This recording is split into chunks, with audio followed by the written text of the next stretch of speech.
আশ্বিনের শারদ প্রাতে বেজে উঠেছে আলোক মঞ্জির।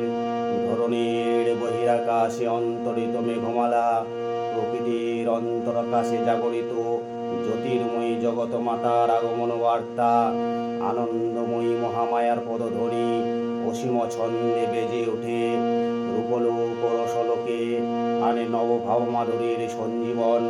তাই আনন্দিতা শ্যামলী মাতৃকার চিন্ময়ীকে মৃন্ময়ীতে আবাহন। বাজলো তোমার